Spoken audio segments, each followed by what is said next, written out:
My mom talked about one time doing a dating show with her, and she's so picky. She's so picky, they don't stand. But yeah, that'd be the funniest show in the world. It will be, especially with me. I don't even want to get started if she was doing that. We're not doing that, cause yeah, my mom's single. Yeah, for real. Mom Duke know how to have a good time. She ain't sitting in the house playing. They outside moving and shaking, baby. She come with me to strip club. I don't care. For real. It's my dog. You know, I want to live life. Be out here moving and grooving. So my mom told me, she just said, keep moving, baby. That's right. Keep moving. Don't stop. She could touch the floor with her palms. You know? Flat. Oh! Take pew, pew, pew. Say What Now, Not Janice Combs, is also getting investigated after receipts leaked of her and Diddy freaking off together. So it looks like Diddy's trifling mother Janice is even more of a freak than we thought, because she just got exposed for allegedly also participating in Diddy's freak-offs and helping him cover up everything he's been doing.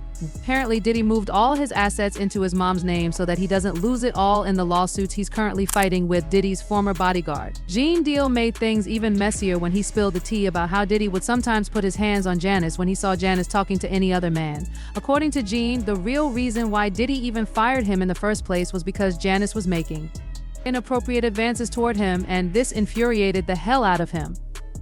Now, before we get into any of the details about this nasty mess, let me give you all a little bit of context as to how Diddy and his mom even started freaking off with each other anyway. Because it all dates back to when he was just a kid and his mom was to provide for him and his sister after their father passed away. According to reports, Diddy's dad, Melvin Combs, was a well-known Harlem gangster who had connections to both Frank Lucas and Nicky Barnes, and Janice was the boss's ride-or-die chick. After her husband was brutally murdered when Diddy was still a child, she took to raising young Sean her own, but it turns out once Melvin died and Janice started fighting to take care of Diddy, she would allegedly. In the tangled world of celebrity relationships, there's always a certain level of public intrigue that surrounds high-profile figures, especially when there are hints of questionable behavior or hidden dynamics. One such situation unfolded when a viral video surfaced showing Janice, someone known for her past connections, engaging in a somewhat intimate exchange with Diddy, the legendary mogul. The video, capturing a tender kiss between them, quickly spread across social media, sparking a wave of gossip and suspicion.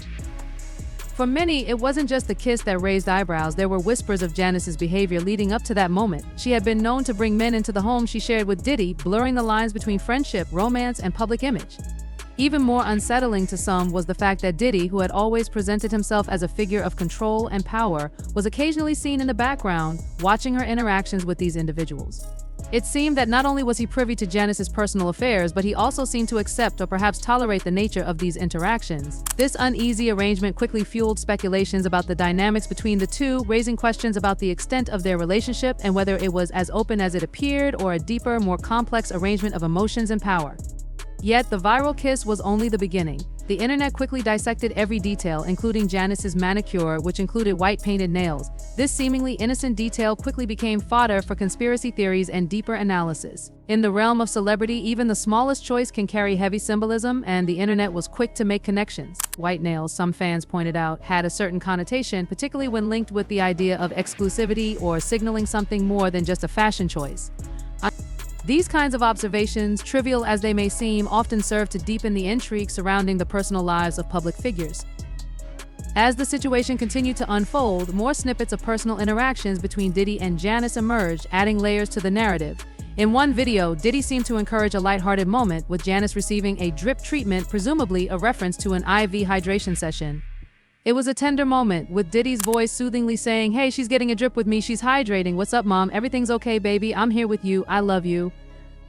The exchange seemed almost playful, yet the intimacy between them was undeniable, leading many to wonder if there was more to their relationship than met the eye. The casual way they communicated, paired with the affectionate language, suggested a closeness that wasn't simply rooted in business or casual friendship. Diddy's son, in an interview, would later share more about his mother's dynamic, giving the public a glimpse into what seemed to be an unusually relaxed family atmosphere. "Well, my mom's a single mom. I'm not going to hate on my mom. She's single. I spoke with my mom about one time having a dating show with her. She's so fussy, she's so picky. They don't stand a chance." It was clear that the relationship between his mom and Diddy wasn't something that anyone could easily categorize, and the son seemed to be both supportive and slightly amused by the situation. "They don't stand a chance," he joked, referring to potential suitors trying to win his mother's heart. The candid nature of these moments revealed not only the public's obsession with the idea of a perfect relationship but also the reality of navigating emotions in the spotlight. His comment, lighthearted as it was, hinted at a deeper level of acceptance regarding his mother's lifestyle and the relationship she chose to engage in. It was almost as though he, like the public, had come to terms with the complexity of the situation. The narrative was further complicated by Janice's choice to join Diddy on more personal excursions, including visits to a strip club, which seemed to challenge the typical boundaries that society placed on relationships. I don't care, genuinely, it's my dog, you know, I want to enjoy life, we out here moving and grooving, Diddy seemed to say, reinforcing the idea that the pair had a unique and non-traditional relationship. His nonchalant attitude towards these outings indicated a level of comfort with their dynamic, one that perhaps many others would find challenging to understand. As more people scrutinized their every move, it became clear that Diddy and Janice were not confined by the expectations that often shackled celebrities in traditional partnerships. Their bond, though unconventional and frequently misunderstood, was a blend of affection, business, and personal freedom. What seemed like a momentary kiss was, in fact, a public window into the complex world of celebrity relationships where lines are blurred and every interaction carries the potential for deeper meaning. That he strictly instructed for Cassie to wear whenever they was freaking off together. Cassie literally said in her lawsuit that Diddy would demand for her to wear white nails during their freak-offs because it turned them on. The lawsuit read, Diddy required Cassie to dress up in lingerie wear white nail polish to contrast with the skin of the black workers and cover herself in oil. After this lawsuit, people dug into some of the photos of all the women that Diddy was mixed up with, and they realized Young Miami also used to wear white nails while she was messing with Diddy, and Kim Porter also wore white nails too when she was still alive. Oh, but it don't just end there, why y'all, because apart from Janice allegedly freaking off with her own son, she was also exposed for protecting Diddy and helping him hide his secrets over all these years now. As we all know by now, Diddy is a notorious thief, and he's managed to steal millions of dollars from almost every artist who was signed to Bad Boy. However, the person who's been on his neck for years and relentlessly calling him out is Mase. In fact, they got into it back in 2020 after Mase put Diddy on blast for only paying him $20K for his time at Bad Boy. Mase also revealed that he had offered Diddy over $2 million to buy his publishing rights. But he rejected the offer and told Mase he would only be down to sell it to him if he was able to match up an offer he received from a certain European investor. According to Mase, the only person who has the receipts on every bad thing Diddy has done is his mom. Apparently, Diddy has put almost everything he owns in his mom's name so that in case things go down, he'll still be secured. I did this told my he want receipts. Let's start with your mother. Your mother got the receipts. Everything is in your mother's name. That's the one who got the receipts. You need more proof? Biggie ain't here, so Big can't give you no receipts. He dead. Craig Mack can't give you receipts. He dead. What are you talking about? Who else? Black Rob can't give you receipts. He dead. And everybody else you made sign paperwork so they can't talk about what I'm talking about. I'm the only one with the guts. And I sign it because I ain't need the money. All money ain't good money. Remember that. Remember that. Remember that. You know who to play with. But it looks like Jan is keeping all Diddy's secrets and literally holding him down all these years. Still ain't enough for her to be spared from him because according to Diddy's ex bodyguard Gene Deal, Diddy used to put his hands on his mom a lot. Not only that, but he would disrespect the hell out of her on a consistent basis and treat her like she was one of his little girlfriends. According to Gene, the first time he heard about Diddy mistreating his mom was when the president of Bad Boy, Kirk Burrow, told him. Gene said he was well aware that Diddy was verbally disrespectful to his mom, and he even checked him at one point for it, but he ain't know he was also getting physical with her until Kirk spilled the tea. Anybody a Bad Boy sister news broker Diddy and Cassie? Well, I spoke to Kirk Burrow. And he told me some _ bro. It's some things that I didn't even know about way back in the past. He told me he should have saw this coming with Cassie and the way he treated women when he slapped his mother. And I was like, he did what? And Kirk BR said, yeah, I just thought because of what he was going through with the, the tragedy. It was like, I was stuck on stupid for a minute, but he was like, yeah, I thought that he would grow out of it, or it was just because all the sesh he was going through when he slapped his own mother. I said, Kirk, let me tell you something. I said, Kirk, don't. You remember when I told you when he cussed his mother out, and I think he was even that Kirk when he came, we were getting in the limousine and he cussed his mother out. He told his mother to stay out of his Momu business, and I told him, man, you ever talk to your mother? You remember that situation? He said, yeah. I said, Kirk, why didn't you tell me then that he cussed his no, that he slapped his mother? Because if you had told me he slapped his mother, I'd have beaten it out of him. Kurt, he was like, Gene, I thought you got to realize he was just a kid, and I thought he was going to grow out of it, and all the stuff that he was going through. Gene was never one to shy away from standing up for what he believed was right, and when it came to his mother, There was no question about where his loyalty lay. He recalled a moment from years ago, one that still stuck with him to this day, when he had to step in and defend Janice from Diddy. His words, filled with conviction, made it clear that there was a line that shouldn't have been crossed. I said, "My man, that's a bunch of expletive right there, you understand? Somebody should have whooped his ass way back then," Gene recalled, his tone heavy with disbelief. "When you do your mother like that, you don't care about any woman in the street." It was a statement that reflected his anger and his deep sense of respect for his mother, a woman who had always been there for him, even when things got tough. And he was like, "I know, Gene, but he was just a kid," Gene continued.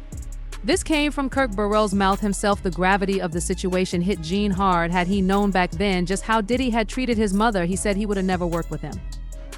"Had I known that back then, I wouldn't have worked for no dude like that, man. I wouldn't even mess with him. I'd have told all the dudes in the same gang, and we probably would have had him when he came around." It was a raw, honest admission from Gene, one that revealed just how much respect he had for his mother and how deeply the actions of those around her affected him. But his frustration didn't stop there. He began recounting the exact moment when he had to confront Diddy, a moment that would forever shape their dynamic. Gene described the scene with sharp clarity. "Remember, we were in the car. It was me, Puff, and his mother who got in the car with us. They were in a limousine cruising through the city streets. We were on 20 West 19th Street or 5 West 19th Street. Gene recalled, referencing the first Bad Boy office in Manhattan, the place where Diddy had begun to solidify his empire. "Yo, his mother got in the car and he was on the phone talking about something. Then he said to his mother, 'Yo, didn't I tell you to stay out of my MF business?'" Gene's anger flared up immediately. He was taken aback by Diddy's disrespectful tone, and it didn't take long for him to react. "I wanted to snatch the thing shadow off him," he said, referring to the slap of a quick reprimand. "I said, 'Boy, who are you talking to? If you ever talk to your mother like that again around me, I'm going to knock you out.'" Gene wasn't playing games. The gravity in his voice made it clear that he would not stand by and let Diddy talk to his mother in such a degrading way. "I told him, if you ever talk to your mama like that again around me, I'm going to knock you out." But Diddy, trying to justify his actions, tried to explain himself, claiming he had told his mother to stay out of his business. Gene was having none of it. "Let me just say this to you right now," Gene shot back, his tone unwavering. "If it weren't for her, you wouldn't have any business." His words stung, and the truth behind them was undeniable. Without Janice, Diddy's path to success might not have been as clear. It was her strength, resilience, and support that had played a critical role in his rise. In that moment, it seemed as if Diddy realized just how serious Gene was. He fell silent, his usual bravado momentarily subdued. Miss Cole sat there quiet as a church mouse, Gene remembered. "He didn't say a word because he knew I was serious. I wasn't playing with him." The tension in the car was palpable. Gene wasn't just standing up for his mother out of family loyalty, he was demanding respect for the woman who had shaped him and for the role she had played in Diddy's own success. Despite the public persona Diddy had built and the empire he had created, Gene wasn't impressed by wealth or status. What mattered to him was the way people treated those who had been there for them, especially the women who had given everything for their families. It was a principle Gene would continue to carry with him throughout his life. But the saga didn't end there. As Gene's story continued, it became clear that Janice, too, had begun to grow sick of the constant disrespect. After all the times Gene had stepped in to defend her, she started to take matters into her own hands, eventually making decisions that would change the course of her life. But those tensions and moments of righteous action would forever be part of their story.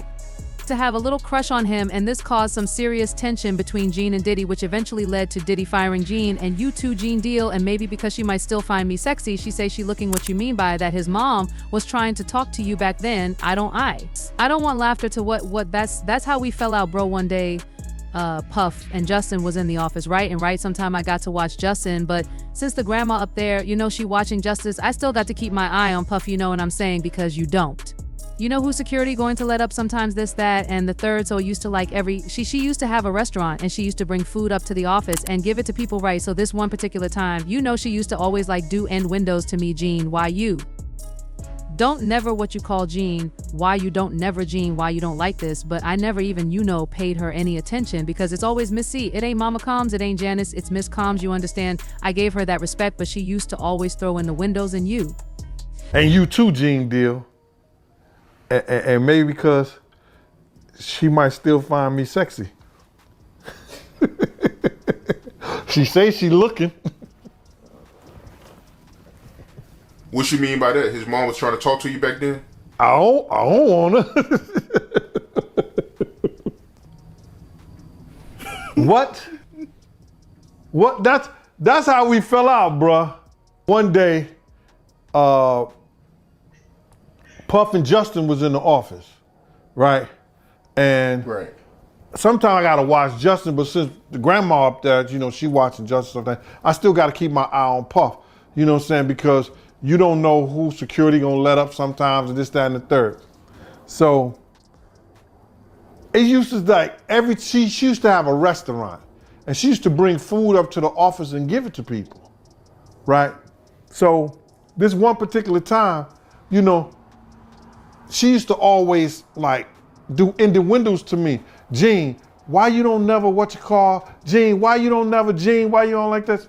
But I never even, you know, paid her any attention because it's always Miss Combs. It ain't Mama Combs, it ain't Janice, it's Miss Combs. You understand? I gave her that respect. But she used to always throw in the windows, and you know when somebody find you somewhat attractive. And then because I used to get in Puff, because Puff used to be disrespectful around his mother. You understand? I'm glad they got a better relationship and they got a better understanding, because she know I said it before. We was in the office one time. This one time, Justin, she brought some food up.